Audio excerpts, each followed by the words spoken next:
Founded by self-claimed Forex trading guru Johnson Lee, it claims a noble mission to help ordinary people make a passive income through Forex trading. Basically, an investor simply has to open an account with JJPTR, deposit some cash into their designated bank account, and every month he will make a returns of 20% on his invested capital. Sounds attractive? That's why the company name JJPTR stands for JJ Poor to Rich. But wait. Listen to find out more about JJPTR.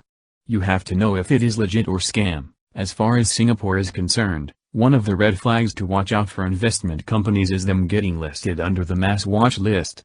If they are listed, this is a clear sign that they have not received approval from the Mass Monetary Authority of Singapore to operate as an investment firm, and they have not procured the necessary license to do so. In other words, even if they are registered as a business entity, they are operating illegally since they are soliciting investment funds. They are simply not allowed to do so under the law.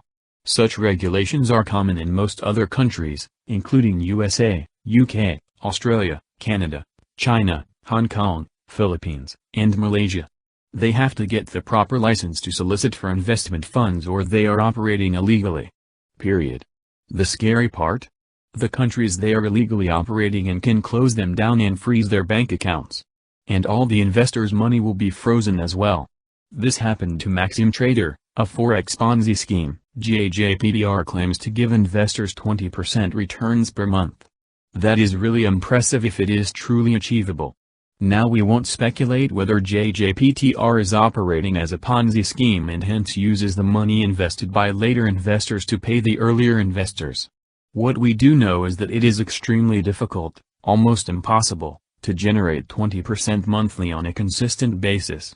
We also know that many Forex Ponzi schemes will run out of new investors one day and eventually find it difficult to pay back the promised returns.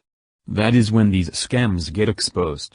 Maxim Trader, a Forex Ponzi scheme which was very popular a few years back, managed to siphon over $100 million from investors before getting exposed for misusing the invested monies for buying expensive cars, houses, and even just carelessly leaving the cash lying about everywhere.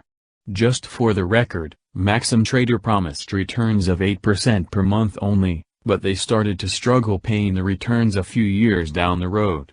That was when somebody reported them to the authorities, resulting in their investigation and leading to their downfall. The Security and Exchange Commission of the Philippines also released an advisory that JJPTR is not allowed to solicit an investment from the public because it not registered with the commission. After sharing all these points, we prefer that you make your own judgment on whether JJPTR is a scam or not.